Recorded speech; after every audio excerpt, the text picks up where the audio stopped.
ఇవాళ talk of the town అనండి, లేకపోతే ఇవాళ హాట్ టాపిక్ అని అనుకోండి. ఇవాళ హిందువులను విడదీస్తూ ఒక వివాదాస్పదమైనటువంటి వ్యాఖ్య చిన్నజీయర్ స్వామి వారు చేశారు. ఏమిటి అంటే, శంకర మఠాలని ఈ యొక్క ఆదిశంకరాచార్యుల వారు స్థాపించలేదు, విద్యారణ్యుల వారు స్థాపించారు. దానిపై చర్చించడానికి మనతోటి ఎంవిఆర్ శాస్త్రి గారు ఉన్నారు. శాస్త్రి గారు, ఒక విషయం ఏంటి అని అంటే, ఆదిశంకరులు పీఠాలని స్థాపించలేదు, విద్యారణ్య స్వామి వారే స్థాపించారు అన్నారు. దీనికి సంబంధించి ఏదైనా ఆధారంతో కానీ, ఏదైనా తాళపత్ర గ్రంథంలో విషయం తీసుకొని కానీ చిన్నజీయర్ గారు మాట్లాడారా? మీ అభిప్రాయం ఏంటి దీని మీద? ఇప్పుడు ఆయన ఏ ఆధారంతో మాట్లాడాడు అన్నది ఆయన చెప్పాలి, నేను కాదు చెప్పేది. ఎందుకంటే అన్నవాడు చెప్పాలి సమాధానం. ఇప్పుడు అన్నది ఎట్టా ఉంది అనేది మనం చెప్పొచ్చు. అంటే మీకు ఎక్కడన్నా ఆధారం కనపడింది ఆయన మాట్లాడిన దానికి? విద్యారణ్యుల వారు పిచ్చి మాటలకు ఆధారం ఏంటండి? అది పిచ్చి మాటలు అన్నవాడు చెప్పాలి, కానీ పిచ్చి మాటలకు ఆధారం మనం చెప్పము. ఇక్కడ విషయం ఏంటి, సబ్జెక్ట్ ఏమిటి? ఆయన విద్యారణ్యుల వారు శంకర పీఠాలని, ఆదిశంకర పీఠాలని స్థాపించారు అని అన్నారు, అంతే కదా? వీరు ఎందుకన్నారో ఆలోచించండి. ఇప్పుడు ఆయన కారణము పాపం, ఆయన అవసరం కొంత ఉంది పాపం. అది అర్థమైతే ఆయన ఎందుకన్నాడో తెలుస్తుంది. ఇది మతిలేని మాట, అర్థం పర్థం లేదు, దీనికి ఏ చారిత్రక ఆధారం లేదు. వీళ్ళ తరఫున ఈయన ఎంబడున్న ఎవరున్నా మహానుభావులు ఎవరన్నా ఉన్నా 100 ఏళ్ళు కష్టపడ్డా దీనికి ఆధారం చూపించలేరు, అది వదిలేయండి. కాబట్టి అది వాళ్ళకు వదిలిపెడదాం. ఎందుకన్నాడు అని అంటే, ఇక్కడ ఒక ఆలోచన ఉన్నది, ఇక్కడ ఒక మంచి పెద్ద ప్రణాళిక ఉన్నదండి. చిన్నజీయర్ స్వామి వారు మహానుభావులు, అందులో అనుమానం ఏమీ లేదు. వారు ఏదో ఆలోచన లేకుండా, ఒక పద్ధతి ప్రణాళిక ఆలోచన లేకుండా ఏం మాట్లాడరు. దీనిలో ఎందుకు మాట్లాడారు అంటారు, అంతే కదా? అంతే. మీరు కుట్రకోవడం ఏమన్నా ఉందా? కుట్రకోవడం అది మనం పెద్ద మాటలు ఏముంది, మనమేమో కుట్ర అంటాం, వారేమో ప్రణాళిక అంటారు, అంతే. చూసే కోణాన్ని బట్టి ఉంటాం. ఇదేమిటంటే, ఇప్పుడు వీరికి ఒక అవసరం వచ్చింది చిన్నజీయర్ గారికి. వీరి ప్రాబ్లం ఏమిటి అని అంటే, వీరున్న వైష్ణవము అనేది కొత్తగా మధ్యలో వచ్చింది. ఇది రామానుజుల వారిని ఆయన్ని తీసుకొచ్చి, అసలు ప్రపంచము జ్ఞానము ఇంకోటి ఏమన్నా ఉంది అని అంటే, రామానుజుల ముందు రామానుజుల తర్వాత 2 భాగాలు ఉంటాయా? రామానుజుల ముందు వెనక ఉన్నదంతా ఏమీ లేదు, ఒక అజ్ఞాన తిమిరంధ కాలంలో ఉన్నది. వీరు వచ్చిన తర్వాత వచ్చింది. ఆ రామానుజుల వారికి ఎవరు పేటెంటు కాపీ రైటు ఎవరికి ఉంది అంటే, ఈ చిన్నజీయర్ స్వామి ఒకడికే ఉంది అని ఓ సమతామూర్తి విగ్రహం పెట్టేవరకల్లా ఇప్పుడు ఆయనకి ఏంటి, ముందు ఆయన ఎస్టాబ్లిష్ చేసుకోవాలి. ఈయన ప్రాబ్లం ఏంటంటే, ఈయన్ని వైష్ణవులు వీళ్ళు ఎవరు అంగీకరించట్లే. ఇక్కడ వైష్ణవ సంప్రదాయాలు వడగలు తెంగలు ఇవన్నీ ఉన్నాయి కదా. అహోబిల మఠం వాళ్ళు కానీ, తిరుమలలో ఉన్నవారు కానీ, శ్రీరంగానికి సంబంధించిన వారు కానీ వీరిని ఒక అథారిటీగా గుర్తించరు. కాబట్టి గుర్తింపు సమస్య ఒకటి వచ్చింది. గుర్తింపు రావాలంటే ముందు మీరు ఒక గ్రౌండ్, ఒక ఇది ఎలివి ఎస్టాబ్లిష్ చేసుకుంటే. కానీ మతం దగ్గరికి, ధర్మం దగ్గరికి వీటికి వస్తే అక్కడ ప్రమాణము, శాస్త్రము, చరిత్ర అనేది ఒకటి ఏడ్చింది కదా, ఆధారాలు ప్రమాణాలు ఉంటాయి కదా, వీటి గురించి మాట్లాడితే దొరకట్లా. అందుకని ఇప్పుడు ఏదో ఒక రకంగా ముందు ఏ అబద్ధోవా సబద్ధోవా కుంతిపుత్రో వినాయక అని ఎవడో అన్నాడు. అబద్ధం ఏమన్నా కానీ ముందు అంటాడు కుంతిపుత్రుడు ఏమంటే వినాయకుడు కాదు అంటే తెప్పేవాడు చస్తాడు. నువ్వు ప్రూవ్ చేసుకోవాలయా, నేను అంటున్నా అన్నట్టు ఉన్నది. అది ఎప్పటి నుంచో వీరు ఈ సంప్రదాయం కూడా మనకి కొన్ని 100 ఏళ్ళుగా ఉంది. అడ్డదిడ్డంగా ఒకటి అంటాం, పుత్రుడు వినాయకుడు అన్నాడు, ఇప్పుడు ఇది ప్రూవ్ చేసుకోవాలి, వాడు చేసుకోవాలి, వీళ్ళు అనేస్తారు. సరే అట్ట అన్నారు అనేవరకల్లా మన వాళ్ళందరూ ఆవేశపడిపోతున్నారు. అట్టంటావా ఇట్టంటావా, ఆ గ్రంథంలో ఉంది ఈ గ్రంథంలో ఉంటుంటే వీళ్ళకి ఎంత ఎగ్జాస్ట్ అయిపోయిన తర్వాత ఆయన మళ్ళీ ఒకటి ఇట్లా వదులుతాడు. ఇప్పుడు వరుసగా వదులుతున్నాడు. AK-47 వాళ్ళు పట్టుకుని చేస్తుంటారు కదా జిహాదీలు, అట్లాగే ఒకటి తర్వాత ఒకటి. ముందు రామేశ్వరానికి పెట్టాడు ఆయన, తర్వాత పార్వతికే పెట్టాడు, శివుడికి పెట్టేశాడు. ఆ శివుడు విషం మింగలేదా, విషం మింగటము హాలాహలం మింగింది ఆయన ఎక్కడ మింగాడు. అదంతా అయిపోయిన తర్వాత ఆయన ఎవరో విష్ణుమూర్తి తీసేసుకున్నాడు. ఏదో చిన్న బొట్లు ఇలా ఇలా చిలికేస్తే ఈయనకి ఏదో ఒక పోనీ అని ఇచ్చేసాడు అని చెప్పారండి.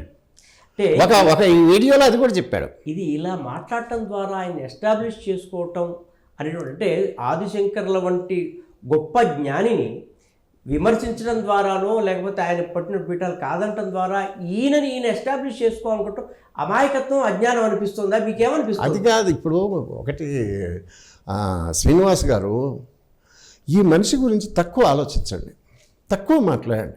మన ఆరోగ్యానికి సమాజం ఆరోగ్యానికి మంచిది. కానీ మీరు ఆలోచించాల్సింది ఈ వెనక ఉన్న మస్తిష్కం వెనక ఉన్న ప్రణాళిక ఉంది చూసారా, అది డెడ్లీ, అది ప్రమాదం. దాని గురించి ఆలోచించండి.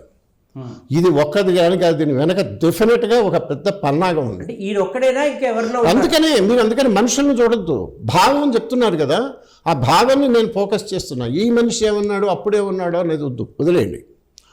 ఇప్పుడు నేను మళ్ళా వస్తా. ఏమిటి అవసరము అంటే మనకు చిన్న ప్రాబ్లం ఉన్నది. ఈ శైవము వైష్ణవము శివ కేశవ భేదాలు మనకి లేవు, అసలు ఎప్పటి నుంచి లేవు. అందుకని ఆదిశంకరాచార్యుడే భగవత్పాదులతోనే మొదలైంది పాపం హిందూ ధర్మ పునరుత్థానం అనేది. మొత్తం బౌద్ధంలోనూ గడిచిపోయి దేశమంతా బౌద్ధమై గుళ్ళు గురిగించుకొని భిక్షాపాత్రలు పట్టుకొని తిరగటమే గొప్పది, యుద్ధాలు చేయకూడదు, అది చేయకూడదు అనేటువంటి ఒక నపుంసకత్వాన్ని తయారు చేసిన స్థితిలో మళ్ళా వచ్చి శౌర్యం ఏమిటి, ఇదేమిటి, ఆ ఛాత్రం అంటే ఏమిటి, ధర్మం ఏమిటి అని చెప్పినవాడు, ధర్మాన్ని ప్రతిష్టాపన చేసినవాడు ఆదిశంకరాచార్యులు. ఈ ఆదిశంకరాచార్యుల వారు ఆయన శైవుడని, రెండు పార్టీలు ఉంటాయని, శివుడో పార్టీ అని విష్ణువు అనే పార్టీ అనే సంగతి ఎవరికీ తెలియదు, ఇప్పటిదాకా ప్రపంచానికి తెలియదు. ఒక చిన్న ఇంటరప్షన్ తోటి, అది అసలు ఆదిశంకర్ల గినక ఈ యొక్క దీని హిందుత్వాన్ని మళ్ళీ పునరుద్ధరించకపోతే అసలు ఈ వైష్ణవం శైవం కొట్టుకునే వాళ్ళు ఉండేవాళ్ళు ఉండదు కదా. అందుకనే ఏంటంటే శైవం, అందుకని ఆయన శివుణ్ణి చేస్తారు, కేశవుణ్ణి చేస్తారు. శివుడే కేశవుడు అన్నప్పుడు కాసేపు శివుణ్ణి, కాసేపు శివుడి కేశవుణ్ణి. నారాయణ అంటే ఎందుకంటూ మనం అవును, మన శైవులం కాదు, స్మార్తులం కాదు. నారాయణ అంటే రామచంద్రుని తలుచుకున్నా, విష్ణుమూర్తిని తలుచుకున్నా, కృష్ణుడిని తలుచుకున్నా మనకు ఒళ్ళు పులకరించదు. మనకు లేవు, ప్రపంచానికి లేవు, ఎవరికి లేవు, సామాన్య ప్రజలకు లేవు, ఎవరికీ లేవు. ఈ రామానుజులు అనేవారు తర్వాత వచ్చారు. ఇక్కడ మీరు అవన్నీ వదిలేయండి. ఇక్కడ చెప్పే క్రానాలజీని కొంచెం జాగ్రత్తగా ఉండండి, మీరు మధ్యలో ఇంటరప్ట్ కూడా చేయకండి. రామానుజులు అనే ఆయన 1017 అనుకుంటా పుట్టాడు. ఆయన 120 ఏళ్ళు బతికాడు. రామానుజులు 1137 ఆయన పోయాడు. ఈ రామానుజులు అనే ఆయన అద్వైతంలోంచి తయారైన వాడు, స్మార్తున్నే నేర్చుకున్నవాడు. వాళ్ళంతా స్మార్తులు, శైవులు. అక్కడే కదా, అంతకుముందు ఇంకోటి ఏం లేదు. కాబట్టి ఎవరున్నా అందులోనే నేర్చుకున్నారు. రామానుజుల వారు, వారి గురువులు, వాళ్ళు అందరూ అందులో ఉన్నవారే. వాళ్ళు నేర్చుకున్న తర్వాత అంటే ఈయన గుర్తుపెట్టుకోండి, 11వ శతాబ్దం వాడు, 12వ శతాబ్దం వాడు రామానుజుడు. ఈయన వైష్ణవాన్ని తీసుకొచ్చారు. తీసుకొచ్చిన తర్వాత ఇదే అసలు ఉన్నది అని చెప్పాలి. ఇప్పుడు జియర్ గారి సమస్య ఏంటంటే ఈ వైష్ణవం అనేది ఆది మూలము, అసలు ఇదేం లేదు, మిగతావన్నీ అప్స్టార్ట్స్ కదా. ఇప్పుడు ఏది ఉన్నా ఆదిశంకరాచార్యులది ప్రాబ్లం ఏమిటంటే ఆయన యాక్చువల్గా క్రీస్తు పూర్వం 5వ శతాబ్దం 509 ఆయన పుట్టింది. అది ఎట్టా ఉంది ఏమిటి అనేది నేను ఏది చరిత్ర మీ అందరూ చదివిన ఏది చరిత్ర పుస్తకంలోనే ఆదిశంకర క్షమించు అనే పుస్తకంలో అన్ని ప్రమాణాలతో అంతకుముందు కోట వెంకటాచలం గారు, టిఎస్ నారాయణ శాస్త్రి గారు, ఇంకా కొంతమంది కలిపి స్థిరం చేసి తిరుగులేని ఆధారాలు ఉన్నాయి. ఇప్పుడు అందులోకి మనం పోవద్దు. 509 కాదు అని ఎవరన్నా అంటే సమాధానం చెప్పడానికి ఇది నేను అప్పుడే చెప్పాను, ఇది ఈ దేవుడు ఉన్నాడు జాగ్రత్త అని పుస్తకం రాశాను. ఇందులో కూడా శంకరుడు ఒక్కడు చాలు అని ఆ అధ్యాయం ఉంది. ఇందులో కూడా అవే వివరాలు ఉన్నాయి. కాబట్టి 509 వదిలేయండి. ఇక్కడ ప్రాబ్లం ఏమైందంటే 2 వాదనలు నడుస్తున్నాయి మనకి. ఇప్పుడు ఉన్న శంకర పీఠాలు మిగతా అన్నిటి మఠాల రికార్డులు అవి కూడా కొంచెం కుడి ఎడమగా 509 అని అన్నాడు చూసారా, సామాన్య శకానికి ముందు 509, అంటే ఇప్పటికి 2,500 ఏళ్ల కిందట శంకరుడు పుట్టాడు అనేమో మిగతా మఠాలు చెప్తాయి. ఒక్క శృంగేరి మఠం రికార్డుల్లో మాత్రమే ఆయన 788 అని ఉంది. 788 సంవత్సరంలో పుట్టాడు, 32 ఏళ్ళు బతికాడు, 820లో ఆయన కాలం చేశారు అనేది శృంగేరి వారు మఠాన్ని ఇప్పుడు అనుసరిస్తున్నది ఇది. ఇందులో మళ్ళీ చాలా ఉన్నాయి, మనం తర్వాత వేరే మాట్లాడదాం. ఈ శంకరుడి కాలం గురించి దాని గురించి అది కరెక్టా ఇది ఇందులో మనం ఇప్పుడు పోవద్దు. మీరు గుర్తుపెట్టుకోవాల్సింది ఏంటంటే 2 ప్రధానమైన వాదనలు ఉంటే 2500 ఏళ్ల కిందటి వాడు అంటారు ఒకళ్ళు, ఎక్కువ మంది నాబోటి వాళ్ళు, అందరూ మేధావులు, అందరూ స్థిరం చేసింది 8వ శతాబ్దం. 820 అంటే 8-9 శతాబ్దాలు, 700 అంతే కదా. అక్కడి వాడు అంటారు శృంగేరి వారు. ఇది ఈ ఇద్దరి మధ్య విషయం ఉన్నది. అంటే వాళ్ళైనా వీళ్ళైనా వీరికి కావాల్సిన రామానుజులకి వెనక వాళ్ళం. ఇప్పుడు ఏంటంటే ఎట్టగొట్ట వీళ్ళు అంటున్నది అక్కడ కాదయ్యా, ఈ రామానుజుల కాలం ఉంది చూసారా, ఇప్పుడు 1237 పోయాడు చెప్పాడు కదా, 1137లో పోయాడని చెప్పాడు కదా, 1137 అవతలకి ఈ శంకర మఠాలను పరేసాడు అనుకోండి. జస్ట్ హై జంప్ ఏదో అంటారు కదా, ఆ జంప్ చేయించి ఇటు పడేసాడు అనుకోండి, అయిపోతుంది. మా రామానుజుడు ఉన్నాడయా, తర్వాత వీళ్ళు వచ్చినాయా అని చెప్పొచ్చు కదా. విషయం అంటే మరి ఇంతకు మునుపు వేదాలను ఈయన మఠాలు స్థాపించడం వల్లే కదా వేదాలు పునరుద్ధరణ చేసింది. ఇప్పుడు ఏంటంటే ఆ వేదాంత ఇప్పుడు ఇక్కడ చూడండి తమాషా ఎట్లంటే, నన్ను ఎవరన్నా మాట్లాడితే సరదా హిలేరియస్ కామెడీ ఇది. ఈయన ఏమన్నాడు తెలుసా, ఈ చెప్పినటువంటి విద్యారణ్య స్వామి ఉన్నాడు కదా, ఈ విద్యారణ్య స్వామి ఎవరు అనుకున్నావు, వేదాంత దేశకుల సహాధ్యాయి అన్నాడు. ఎవరు? చిరంజీవి గారు. ఈ వేదాంత దేశకుడు ఎవరు అంటే, ఇప్పుడు శ్రీరంగం టెంపుల్ మీద 1327వ సంవత్సరంలో మహమ్మద్ బిన్ తుగ్లక్ సైన్యాలు దాడి చేసినప్పుడు ఆ గుళ్ళో 12,000 మందిని ఊచకోత కూశారు. భక్తుల్ని, పూజారులని, భక్తుల్ని, అక్కడ ఉన్న సైనికుల్ని, ప్రజలు అందరూ చనిపోయారు. ఆ తర్వాత గుడి 43 సంవత్సరాలు మూతపడింది. ఆ దేవుడు అక్కడున్న శ్రీరంగడి ఉత్సవమూర్తుల్ని అప్పటికే తరలించారు. వాళ్ళు తిరుమల వచ్చారు. తిరుమలలో ఉన్నది అదే రంగమంటపం అంటారు, అది వదిలేయండి.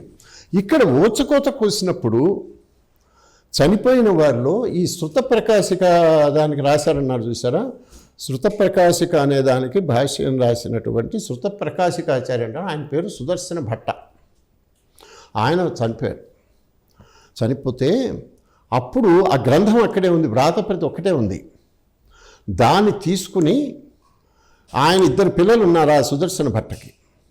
ఆ 2 పిల్లల్ని ఈ గ్రంథాన్ని తీసుకొని ఈ వేదాంత దేశకులు అన్నారు చూస్తున్నారా, వేదాంతాచార్యులు వేదాంత దేశకులు ఆయన వాళ్ళ కళ్ళు కప్పి ఏదో భగవంతుడి దయ అనుకోవాలి బయటపడ్డాడు. ఆయన బయటపడి వచ్చాడు కాబట్టే ఇవాళ అది మిగిలింది. ఆయన వేదాంత దేశకుడు, మహాత్ముడు, మహానుభావుడు, అందులో అనుమానం ఏమీ లేదు. అది ఆయన ఇప్పుడు వదిలేద్దాం ఆయన్ని. ఆయన కాలం ఎప్పుడు? 1327. 1327లో ఇంకా ఆయన మరణించలే, అప్పుడు బయటకు వచ్చాడు. ఇంకా చాలా కథ ఉంది ఆయనది. అప్పుడు చేశాడు అంటే 1300 సంవత్సరం నాటి 1300 సంవత్సరాల తర్వాత ఉన్నటువంటి వేదాంత దేశకులకు తీసుకొచ్చి మన ఈయన కలిపేసామనుకోండి, ఎవరిని? విద్యారణ్య స్వామిని పెడితే ఆ విద్యారణ్య స్వామితోటే మనం ఇనాగ్రేషన్ చేసేస్తున్నాం. శంకర పీఠాలని అప్పుడు ఉన్నాయో పోయినాయి. మా జీఆర్ గారు చెప్పాడు. విద్యారణ్యుల వారి కాలం ఎప్పుడు? విద్యారణ్యుల కాలం ఎప్పుడు అని అంటే హరిహర రాయలు, బుక్కరాయలు అనేవాళ్ళు, వాళ్ళని ఆయన తీసుకురావడం అప్పుడే ఇంచుమించుగా అదే టైం. ఆ టైం అదే. ఎందుకు అనంటే హరిహర రాయలు, బుక్కరాయలను తీసుకొచ్చి విద్యానగర సంస్థానము ఇది చేయటము, అది చేసిన తర్వాతనే ఈ శ్రీరంగానికి. అంటే ఇది ఎప్పుడు జరిగింది అని అంటే విద్యారణ్యుల వారు ఈ విజయనగర సంస్థానము సామ్రాజ్యము ఏర్పడటానికి ముందు జరిగింది ఈ విధ్వంసం ఇంచుమించు. ఈయన అది చేసినటువంటి విద్యారణ్య స్వామిని తీసుకొచ్చి మనం గనక పెడితే ఈ శంకరాచార్యులు శంకర మఠాలని వీళ్ళతో ఇనాగ్రేషన్ మళ్ళీ ఒకసారి చేస్తాం, ఏముందండి ఇప్పుడు చేయట్లా. ఆ మఠాలను తీసుకొచ్చి ఇప్పుడు ఒకసారి ఇనాగ్రేషన్ చేస్తే పాత చరిత్రను ఒకసారి అంటే పోతుంది కదా. అయినప్పుడు మనము ఈ శంకర మఠాలన్నీ ఇప్పుడే వచ్చినాయి, అసలు ఆదిశంకరుని ఏమో ముందే ఎప్పుడో ఒకసారి మనం హిమాలయాలో పంపించేసాం అనుకోండి, ఇక ఆయన రాడు, మనం ట్రబుల్ చేయడు కదా. ఆదిశంకరులు చేసిన పని ఏమిటి అంటే ఇది చెప్పడానికి ఉండాలి కదా. అసలు పనేం లేదని కదా మనం చెప్పాల్సింది. మీరెందుకు అడుగుతున్నారు? ఆదిశంకరులు లేదయా, ఏమీ లేదయా, ఇదివరకు ఏం లేదయా, అద్వైతం లేదయా, మా రామానుజులు వచ్చిన తర్వాతనే వచ్చిందయా, రామానుజులు వచ్చిన తర్వాతనే వచ్చిందయా. ఆయన రామానుజుల వారు 1137లో కాలం చేస్తే ఆ తర్వాత 200 ఏళ్ల తర్వాత వాడైనటువంటి వేదాంత దేశికాలకి సహాధ్యాయి అయినటువంటి విద్యారణ్యుడు వచ్చి శంకర పీఠాలనంటే కిందకి దిగలా శంకర పీఠాలన్నీ. ఐడియా బాలా. ప్రాబ్లం ఈయనకి ఏంటంటే ఐడియా బాగుంది కానీ వీటికి చూసి ఇప్పుడు జనాలు ఉన్నారనుకోండి, మీరు 800 రూపాయలు కట్టాల్సిందే సమతామూర్తికి చూడాలని ఆయన కంట్రోల్ చేయొచ్చు, వెళ్తారు. సో వచ్చే జనానికి ఏం చేయాలి ఏమిటి అనేది అక్కడి వరకు ఆయన చేతిలో ఉంటాయి ఆశ్రమంలో. ఇక్కడ చరిత్ర ఒకటి వచ్చింది కదా, ఇక్కడ సంప్రదాయాలు ఉన్నాయి కదా, జగద్గురు పీఠాలు అనేవి ఉన్నాయి కదా, ఇవి ఇప్పుడు కాదు కొన్ని వేల సంవత్సరాలుగా వర్ధిల్లుతున్నాయి కదా. పోనీ ఈ ఆదిశంకరాచార్యులు వీళ్ళకేంటంటే ఇప్పుడు మనవాళ్ళు చేస్తుందో కూడా ఒక ప్రాబ్లం ఉంది. ఈయన శంకర పీఠాలు స్థాపించారు అని అంటే శంకర పీఠాలను స్థాపించింది వాడు విద్యారణ్య స్వామి అనేవరకల్లా కాదు, ఆదిశంకర భగవత్పాదులే. దానికి ఇవో ఈ కారణాలు ఉన్నాయి, శంకర విజయంలో ఇవి ఉన్నాయి, శంకర విజయంలో శ్లోకాలన్నీ మన వాళ్ళు చెప్తున్నారు అందరూ ఉత్తకంఠంతో. ఆయన నీ శంకర విజయానికి విలువలేదా నేను గుర్తించడం పో అంటాడు. పోయింది మన ఆర్గ్యుమెంటు. ఇంకేం చెప్తావు? శంకర విజయంలో నువ్వు ఉందంటావు, శంకర విజయాన్ని నేను గుర్తించడు, నువ్వు పెట్టించుకుని మీరు పుట్టించుకున్నావు, నేనెందుకు గుర్తిస్తా అన్నాడు. ఎగిరిపోయిందా? ఆర్గ్యుమెంట్ పోయిందా? అయితే అట్లా అన్నాడు. కానీ ఇక్కడ కూడా మనము కూడా ఈ శంకర పీఠాలను ఎవరు స్థాపించారు గుర్తించడానికి ఈయనకున్న అర్హత ఏమిటి? అది మనం గుర్తించడానికి ఏం లేదండి. ఇప్పుడు మీరు కూర్చుని నరేంద్ర మోడీ ఎట్ట పనిచేస్తున్నాడో, అసలు ఇట్లా కాదు ఆయన పనికొస్తాడో పనికిరాడో మీరు చెప్పట్లా? రోడ్డు మీద ప్రతివాడు అడక్కు తినేవాడు కూడా మాట్లాడట్లా? అంతే. డొనాల్డ్ ట్రంప్ పాలసీ కరెక్టా కాదా అని రోడ్డు మీద అడుక్కునేవాడిని చూడండి, బట్ బాగా చెప్తాడు. ప్రధానమంత్రి నరేంద్ర మోడీ ఎలా పనిచేయాలి అని వాడు చెప్తాడు. ఇక్కడ కూర్చున్నవాడు చిల్లర కొట్లో కూర్చున్నవాడు ఆదిశంకర్ల వారు ఏం చేశారని అంతేనండి. ఆ వాక్ స్వాతంత్రం ఇచ్చిందండి, రాజ్యాంగం ఇచ్చింది, మీరెవరు కాదంటానికి. సో వాక్ స్వాతంత్రం మీరు అట్టా కనుక అడిగితే అధికారం ఏముంది అది అని అంటే ఇప్పుడు మనం వాట్సాప్లో ఎన్ని మాట్లాడుతుంటాం, పిచ్చకూతులే కదా మనం మాట్లాడేది. సో ఎవడంటే ఆయన దగ్గర ఏమీ లేదు. అరే ఉండకూడదని వాళ్ళ రూల్ అండి. మీరు మళ్ళా దానికంటే ఇక్కడ ఏంటంటే వినండి, మనం అనుకున్న ప్రకారము ఈ మఠాలు చెప్పేవి ఈ శంకర పీఠంలో శృంగేరి వాళ్ళు ఇలా అన్నారయ్యా, కంచి వాళ్ళు ఇలా అన్నారయ్యా, వాళ్ళ రికార్డుల్లో ఇవి ఉన్నాయా అంటే మీ శృంగేరి వాళ్ళు మీరు రాసుకున్నారయ్యా రికార్డులు, మీ శృంగేరి మఠం రికార్డుకి కంచి మఠం రికార్డుకే పొడికలు లేవు కదా, మా రికార్డు మాది అంటాడు. వాళ్ళు 2500 ఏళ్ల కిందటి వాళ్ళనేమో కంచివారు పూరివారు బద్రీనాథ్ పీఠం వాళ్ళ రికార్డులు చెప్తున్నాయి. 800 ఏళ్ల కిందటిది అంటే ఇప్పటికి జస్ట్ 1300 ఏళ్ల కిందటి వాడనేమో శృంగేరి వాళ్ళు చెప్తున్నారు. మీకే తెలియదు కదా మీ రికార్డులు ఏంటి అని వాళ్ళు అంటారు, మహానుభావులు అంటారు. నేననేది ఏంటంటే మనకు ఈ మఠాలు ఏం చెప్తున్నాయి, మఠాల రికార్డులు ఏం చెప్తున్నాయి అనే దాంతో పని లేదు. ఈ రికార్డులు ఒక్కసేపు కాసేపు అన్ని రికార్డులు మంచివే, ఏమి నిజానికి చూస్తే అన్ని పీఠాల రికార్డులు ఒకేలాగా ఉన్నాయి. అవి ఎట్లా ఉన్నాయి ఏమిటి అని మనం తర్వాత మాట్లాడదాం. ఇప్పుడు పాయింట్ ఏంటంటే శృంగేరి మఠాలకి కంచి మఠాలకి లేదా వేరే మఠాలకి వాళ్ళ రికార్డులకి మఠాల ఆమ్నాయాల రికార్డుల్లో మధ్య ఎన్ని తేడాలు ఉన్నప్పటికీ అసలు ఈ రికార్డులు ఈ పీఠాలు వీళ్ళ రికార్డు ఏమీ సంబంధం లేకుండా ఆదిశంకరాచార్యులు ఎప్పటివాడు అనటానికి మనకు స్వతంత్రమైన ఆధారాలు ఉన్నాయి. ఏమున్నాయి అంటే మీరు ఎప్పుడన్నా కాశ్మీర్ వెళ్ళారా? కాశ్మీర్లో శ్రీనగర్ రాజధాని. ఈ శ్రీనగర్లో శంకరాచార్య హిల్ అనే ఒకటి ఉంటుంది. అక్కడే శంకరాచార్యుడు వచ్చాడు. ఆది తన పేరే శంకరాచార్య హిల్. తర్వాత ఏదో దాన్ని వాళ్ళు మార్చారు. మన సెక్యులర్ వాళ్ళు వచ్చిన తర్వాత ఉన్నారు కదా, ఏదో మార్చుకుని శంకరాచార్య హిల్ అంటే ఎవరైనా చెప్తారో, మీరు గూగుల్ సెర్చ్ కూడా చేసుకోవచ్చు. ఈ శంకరాచార్య హిల్ ఎప్పుడు ఉంది ఏమిటి అని అంటే, కాశ్మీర్ రాజుల్లో, కాశ్మీర్కి రాజులు ఉన్నారు, వాళ్ళకు ఒక గట్టి చరిత్ర ఉంది. కల్హణుడు అనేవాడు రాజతరంగిణి అనే గ్రంథాన్ని రాశాడు. ఈ రాజతరంగిణి గ్రంథంలో మన నెహ్రూ గారు ఉన్నాడు చూడండి, పాపం వారికి ఏది పనికిరాదు దేశంలో ఏది. ఆయన దృష్టికి కూడా ఆయన అరే ప్రపంచ చరిత్ర అనేది ఉందంటే ఇది ఒక్కటైతే ఉందయా అని చెప్పాడు పాపం నెహ్రూ గారు. రాజతరంగిణి. ఈ రాజతరంగిణి అంటే ఒకే ఒక మనకున్న ఏకైక చరిత్ర గ్రంథం అని, మనకు వందలు ఉన్నాయి ఈ పిచ్చోళ్ళకు తెలియదు. వాళ్ళు కూడా ఒప్పుకున్నటువంటి రాజతరంగిణిలో 70వ రాజైన గోపాదిత్యుడు, ఈ క్రీస్తు పూర్వం అంటాం, మనం బీసీ అంటాం, ఇప్పుడు మనం అనం సామాన్య శకం అర్థం చేసుకోవడానికి బీసీ అని అంటారు. బీసీ 366 ఏళ్ళ నాడు అప్పుడు ఈ శంకరాచార్యుడికి గుడి కట్టించాడు అని వాళ్ళ రికార్డుల్లో ఉంది. శంకరాచార్యుడి తర్వాత ఇంకెవరు వచ్చినా ఆయన పేరుకి వచ్చి ఇప్పుడు అందరూ శంకరాచార్యులే.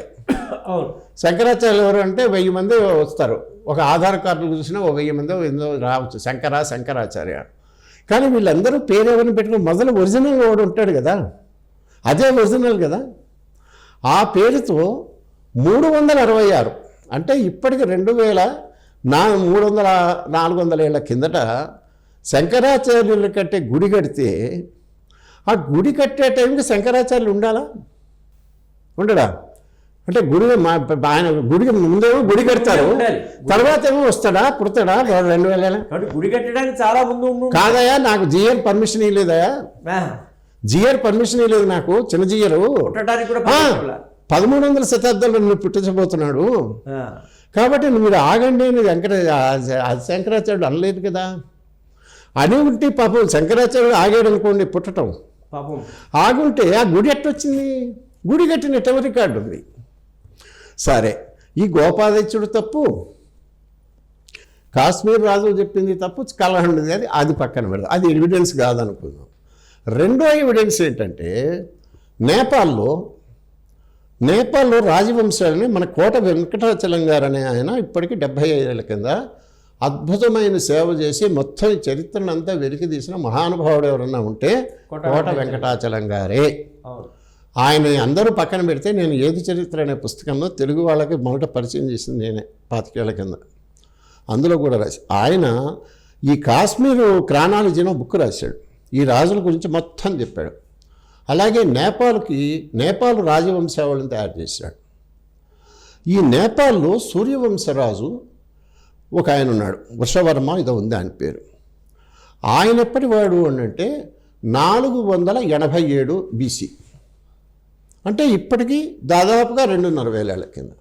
ఆయన హయాంలో శంకరాచార్యులు అక్కడికి వచ్చి ఈ జైన బౌద్ధ విశ్వాసాలు వాళ్ళని ధ్వంసం చేశాడు బై ఆర్గ్యుమెంట్స్ అనేది అక్కడ రికార్డ్ అయింది.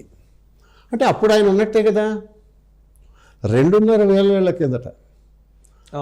అంటే మన వారు చెప్తున్న సీట్ వేసి పెట్టారు కదా, భర్తకి రిజర్వేషన్ బుక్ చేసిన సీట్ ఉన్నది 1300వ శతాబ్దం కన్నా ఇంకా 1000 ఏళ్ళ కింద ఆయన ఉన్నాడు, పోయాడు పాపం. సరే, శంకరాచార్యుడే ఉండి ఆయన అప్పుడు హిమాలయాల్లోకి వెళ్ళాడు, ఎక్కడికి పోయాడు, ఆయన హిమాలయాల నుంచి వెనక్కి వచ్చాడు. సర్వజ్ఞ పీఠం, కంచి కామకోటి పీఠం అని అంటారే, సర్వజ్ఞ పీఠాన్ని స్థాపన చేసిన వాడు ఆయన. దానికి కావాల్సిన రికార్డులు ఉన్నాయి. అవన్నీ మనం ఇప్పుడు మళ్ళీ మఠాలు జోలికిపోవద్దు. కానీ ఇప్పుడు మీకు 2 అర్థమైనాయి కదా. ఇక 3వ ప్రమాణం ఏంటంటే, ఈ 2 కాశ్మీర్లో ఒక హిస్టరీలో రికార్డ్ అయిందండి. శంకరాచార్యులు 2,500 ఏళ్ల కిందట ఉన్నాడని నేపాల్ రికార్డుల్లో ఉందండి. ఇవన్నీ మనం ట్యాంపర్ చేసేవి కాదుగా. ఈ 2 కాక 3వది ఏంటంటే, జైన మతస్థులకి జన విజయ అని ఇది ఉంది. వాళ్ళది ఒక గ్రంథం ఉంది, జన విజయ గ్రంథం అనుకుంటా. అందులో వాళ్ళు ఈ మన శంకర భగవద్గీతలు పోయిన సంవత్సరాన్ని డేటుతో సహా రికార్డ్ చేశారు. ఆ డేటు ఖచ్చితంగా 2,500 ఏళ్ల కిందటికి వస్తుంది. 3 టాలీ అయినాయా? ఇప్పుడు మీకు శృంగేరి రికార్డు, కంచి రికార్డు కలిస్తే ఏమి, కలవకపోతే ఇవాళ కలవకపోతే రేపు కలుస్తాయండి. మన జగద్గురువులే మనం మాట్లాడుకుంటాం, వారినే అడుగుతాం, వాళ్ళందరూ కలిసి ఒక తాటి మీద ఇవాళ కదా రేపు వస్తారు. వాళ్ళ సంగతి వీడెవడు, బయట వాళ్ళు ఎవరు మాట్లాడటానికి? మఠాలకు సంబంధం లేకుండా ఈ చరిత్రను ఎవడు కాదనలేడు కదా. కాశ్మీర్ చరిత్ర, నేపాల్ చరిత్ర, జైనుల చరిత్ర 3 టాలీ అయినాయి అంటే అక్కడ ఫిక్స్ అయిపోయాడు కదా శంకరాచార్యులు 2,500 కిందటి వాడని. అటా ఇటా అన్నదే కదా. కాబట్టి అక్కడ ఉన్నది గనక వీరి పప్పులు ఉడకం. మీరు వేదాంతాచార్యులు నీకు కావాల్సిన కాబట్టి ఇప్పుడు ఈయన ఎందుకు వేదాంతాచార్యులు ఉన్నాడంటే, ఈయన చెప్పిన ఈ వేదాంతాచార్యులకి ఈయన ఇంచుమించుగా సమకాలికుడు విద్యారణ్య స్వామి.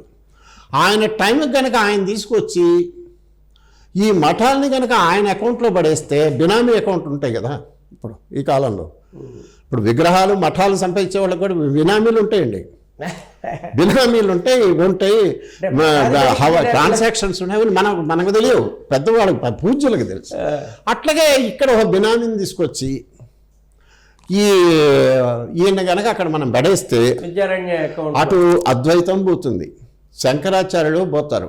అవునయ్యా ఉన్నాడయ్యా శివుడు ఎవడు, మా విష్ణుమూర్తి భక్తుడే కదా.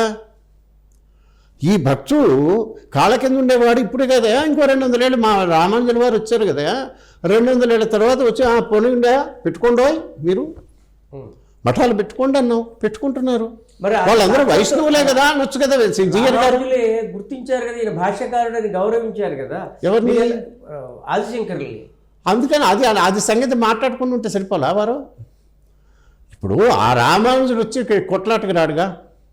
ఈ రామానుజుడు ఇప్పుడు రామానుజుడు విగ్రహం తెచ్చి ఇక్కడ పెట్టేవరకల్లా రామానుజుడు ఇదని ఈయన ఏం చెప్తే విస్తరణ చెప్పింది వేదం అన్నట్టు జీయర్ చెప్పింది శాస్త్రం.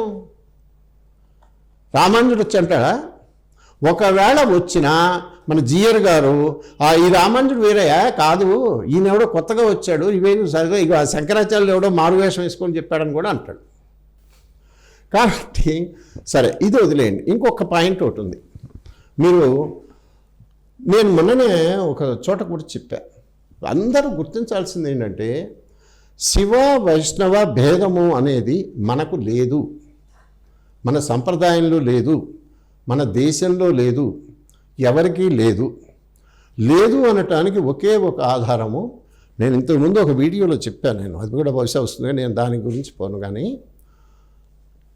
పొయ్యిగై ఆళ్వార్ అనే ఆయన నాలాయర దివ్య ప్రబంధం అని వైష్ణవులకి 108 దివ్య దేశాలని స్తుతిస్తూ ఆళ్వార్లు రాసినటువంటి నాలాయర దివ్య ప్రబంధం. ఈ నాలాయర దివ్య ప్రబంధంలో స్పష్టంగా చెప్పింది ఏమిటి అని అంటే, ఆయన పొయ్యిగై ఆళ్వారు ఇవాళ మీరు తిరుపతి వెంకటేశ్వర స్వామిని కనుక మీరు దర్శించుకుంటే మీకు కేవలం డామినెంట్గా కనబడేవి నామాలే, ఇంకేం ఉండదు. మొహము ఆపాద మస్తకము బస్తలు నగలు వీటితో నింపేస్తారు, నీకు ఏ భాగం కనపడదు.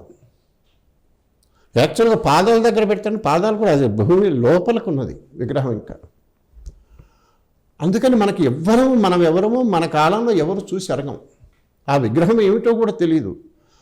కానీ ఈ విగ్రహం అనేది మొట్టమొదటిసారి వెలిసినప్పుడు పరమాత్ముడే పైనుంచి వచ్చి కలియుగ వైకుంఠంగా ఇక్కడ వెలిసినప్పుడు ఆయన ఏ రాజుకి లేకపోతే జీయర్ గారికో ఇంకోళ్ళకో మన వారికి వీళ్ళు ఉంటారు కదా, వీరికి పక్కనే ఉన్న క్యాపిటలిస్టులు ఫైనాన్షియల్స్ వాళ్ళకు ఫోన్లు చేయాల, నేను వస్తున్నానా నాకు విగ్రహం పెట్టచ్చు, దానికి ఏదో పెట్టు అని చెప్పలా. వచ్చి నిలబడ్డాడు వెంకటేశ్వర స్వామి.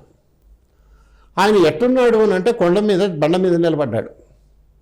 నిలబడిన వాడు ఏ ఆచ్ఛాదన లేదు, మామూలు జనం వెళ్ళి పూజలు చేశారు, వాళ్ళు కాపాడుకున్నారు. జానపదుల గుడి అది. అప్పుడు పక్షులు పిట్టలు తిరుగుతూ ఆయన మీద వాలేవి. చక్కగా ఎంత బాగుందో మీరు ఊహించండి. ఆ కొండ మీద ఎవ్వరు లేరు, ఈవోలు లేరు, దర్శనాలు లేవు, ఫ్రీ దర్శనాలు లేవు, దేవుడు ఒక్కడు ఉన్నాడు, పక్షులు పట్టలు పాములు తిరుగుతుంటాయి. ఆ టైంలో ఆయన దర్శించిన వాడు ఈ పొయ్యిగై ఆళ్వారు. ఆ పొయ్యిగై ఆళ్వారు చాలా గ్రాఫిక్గా డిస్క్రైబ్ చేశాడు తను చూసిన దాన్ని. ఈ నాలాయర దివ్య ప్రబంధంలో చివరి 1000 పద్యాల్లో ఒక 100 తిరుపతి గురించి ఉన్నాయి. అందులో ఒక్క నిమిషం, ఇందులో ఆయన చెప్పింది ఏంటంటే, పొయ్యిగై ఆళ్వారు ఆయన 5వ పద్యం భావం ఇలా ఉంటుంది. ప్రబంధంలోని చివరి 1000లో మొదటి 100 పద్యాలు ఆయనవి.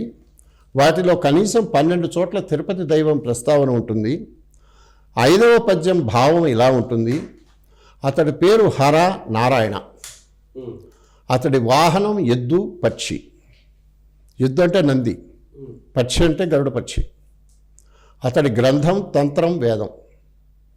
అతడి నివాసం పర్వతం సముద్రం. పర్వతం అంటే కైలాసప్రదం, సముద్రం అంటే క్షీరసాగరం. అతడి కార్యం లయం సంరక్షణం. సో శివకేశవులకు భేదం లేదు. చేతిలో ఆయుధం త్రిశూలం చక్రం ఆయన చాలా స్పష్టంగా చెప్పాడు. ఇదే భావాన్ని 74వ పద్యంలో ఇంకోలాగా చెప్తాడు. అతడు ఎద్దునెక్కుతాడు, పక్షినెక్కుతాడు. కోటను కాల్చాడు అంటే త్రిపురాల కోటను, త్రిపురాసుర సంహారం చేసింది. కోటను కాల్చాడు, హృదయం గోళ్లతో నరసింహుడిలా చీల్చాడు అంటే హిరణ్యకశిపుణ్ణి. విభూతి పూసుకుంటాడు, నీలవర్ణంలో ఉంటాడు. అతడి శరీరంలో ఒక భాగం నగజాత, ఇంకో భాగంలో పద్మసంభూత. తలపైన జటాజూటం, పెద్ద కిరీటం. ఇదంతా ఈయన రాసింది, మనం కాపీ కొట్టిందే ఇదే కాదు. హిస్టరీ ఆఫ్ ది హోలీ రాసింది గారు ఏ సంవత్సరం? ఈయన 300 నుంచి 800 మధ్య, కరెక్ట్గా మనకి డేట్ తెలియదు, బిసి. అప్పుడు 300 ఏళ్ళు అంటే ఇప్పటికి 2300 ఏళ్ళు అనుకోండి. అంటే అప్పటికే శివకేశవులకు భేదం లేదని అప్పుడే చెప్తుంటే చెప్పారా? ఇది ఎవరు చెప్పారు? మనం ఎవరో పుట్టించింది కాదుగా. History of the holy shrine of Shri Venkatesa in Tirupati. Google search చేయండి.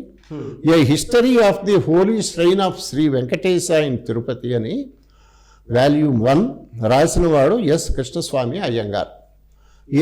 ఆయన వీళ్ళందరూ నెత్తిన పెట్టి కూల్చేటువంటి వైష్ణవులందరికీ అత్యంత ప్రీతిపాత్రుడైన, వైష్ణవాన్ని నిలబెట్టడం కోసమే ఆయన గ్రంథాలు రాశాడు. ఆయన పేజ్ నెంబర్స్ 56, 60లో చెప్పాడు. ఇది అయిపోయిందా? దీన్ని బట్టి వెంకటేశ్వర స్వామి ఆయన కాళ్ళ దగ్గర పెట్టుకోలే శివుణ్ణి.